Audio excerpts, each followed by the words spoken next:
नमस्कार विद्यार्थी मित्रों, आप सौने नवा वर्षना नूतन वर्षाभिनंदन। दिवाળી પછી આજે આપણે દિવાળી પછીના સત્રની શરૂઆત કરીએ છીએ। નવું વર્ષ આપ સૌના માટે સારું બની રહે તેવી શુભકામના। તો ચાલો વિદ્યાર્થી મિત્રો, નવા વર્ષના પ્રારંભ સાથે જ આપણે અભ્યાસનો પણ प्रारंभ करिए। आज आपणे धोरण 6 सामाजिक विज्ञान विषय में इतिहासनो एक पाठ लईशुं। पाठ 6 मौर्य युग, चंद्रगुप्त मौर्य अने सम्राट अशोक।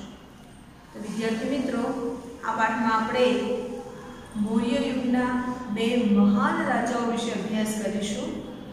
एक चंद्रगुप्त मौर्य, जेणे मौर्य साम्राज्यनी स्थापना करी हती, अने बीजो राजा सम्राट अशोक,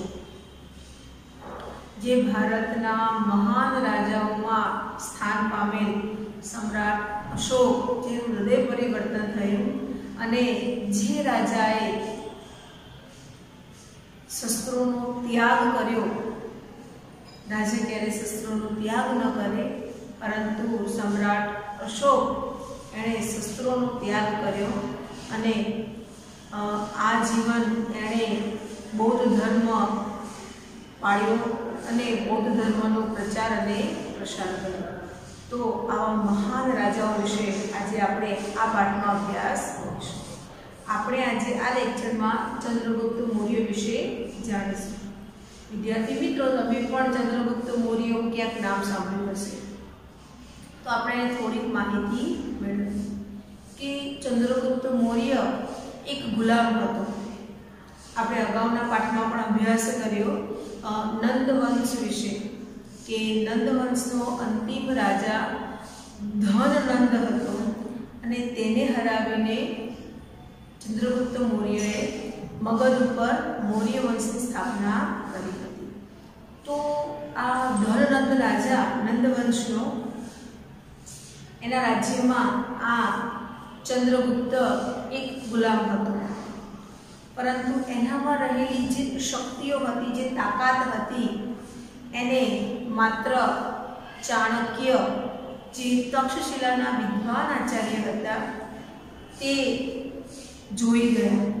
एनी शक्तिओने तेने जाण्युं अने एमणे विचार्युं कि आ बाळक एक महान पराक्रमी राजा बनी शके तेवा गुणो धरावे छे, अने एटले ज चाणक्यए तेने गुलामीमांथी मुक्त कराव्यो, पोतानी पासे राख्यो अने तेने चोक्कस राजानी तालीम आपी।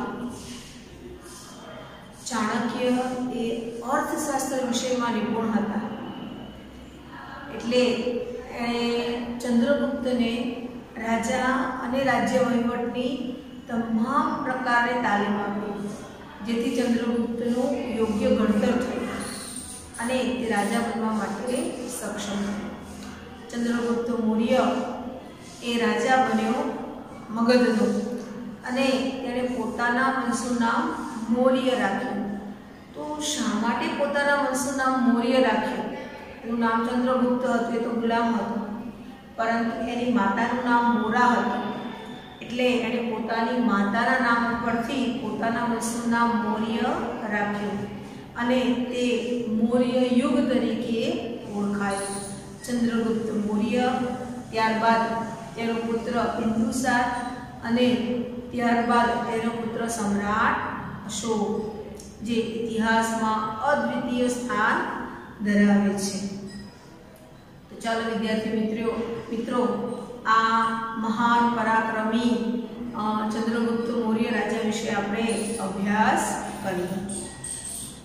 बाळपणमां राजानी रमत रमता चंद्रगुप्तनुं हीर पारखीने तक्षशिलाना कौटिल्य गोत्रना आचार्य विष्णुगुप्त, एनुं साचुं नाम हतुं विष्णुगुप्त, परंतु ते कौटिल्य के चाणक्य जेवा उपनामथी ओळखाता हता।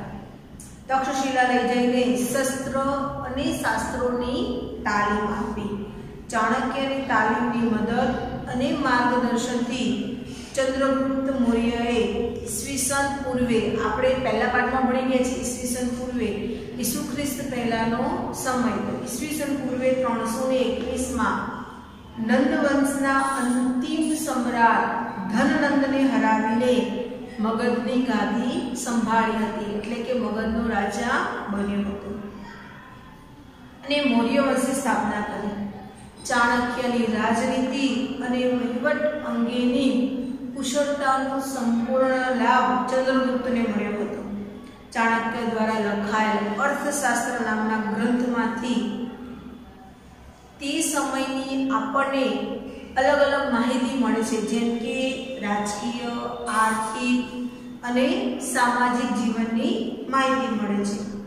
ચંદ્રગુપ્તની તમામ સિદ્ધિઓમાં ચાણક્યની મુત્સદગીરીવાળા માર્ગદર્શન ઘણો મહત્વનો ભાગ ભજવ્યો હતો.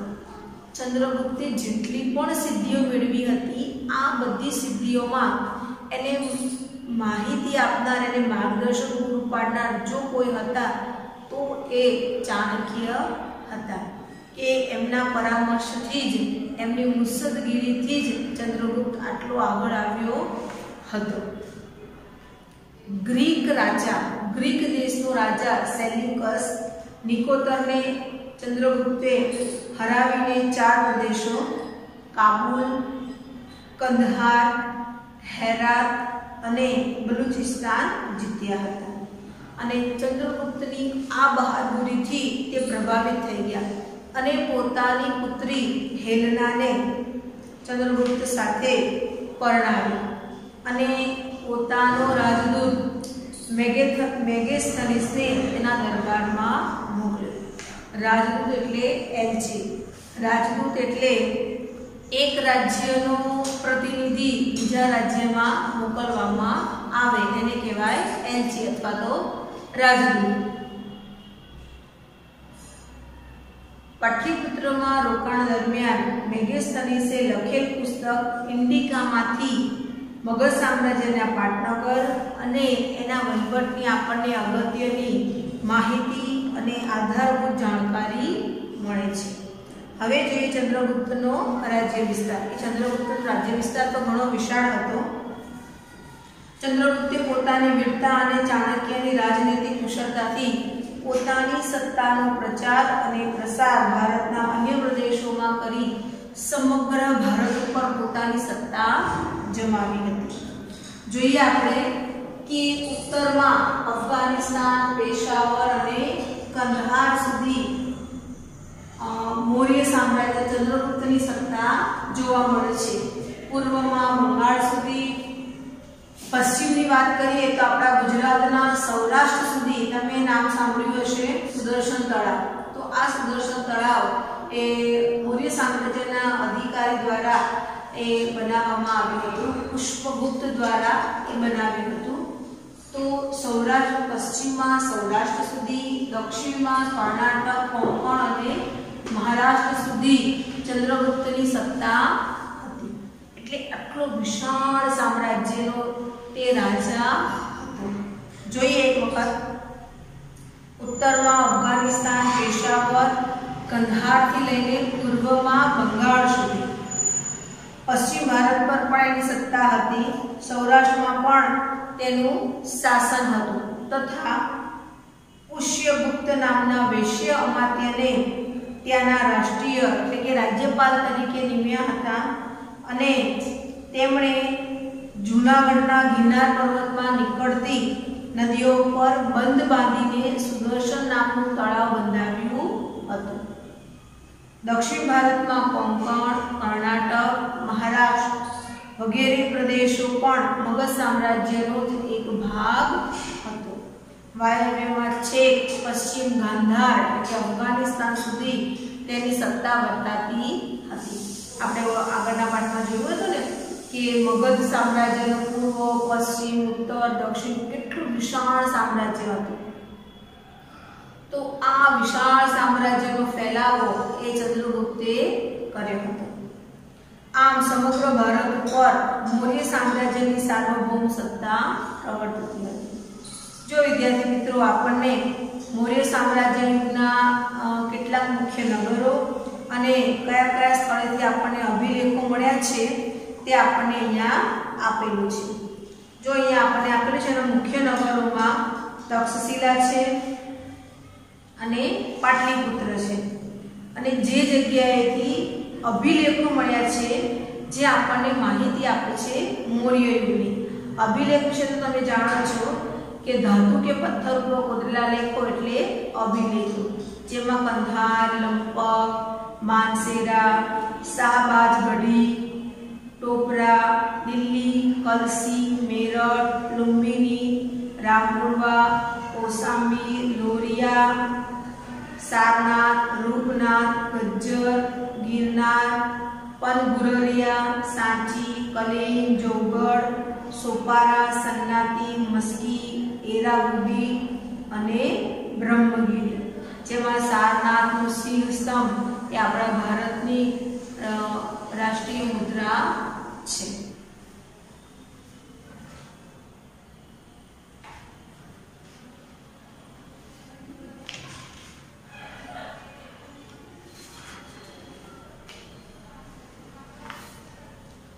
चंद्रगुप्ते तेना जीवननो अंतिम समय जैन मुनि भद्रबाहु साथे मैसूर એટલે કે વર્તમાન સમયનું કર્ણાટક રાજ્ય ત્યાં આવેલું શ્રવણ મેલઘોડા ખાતે વિતાવ્યો હતો।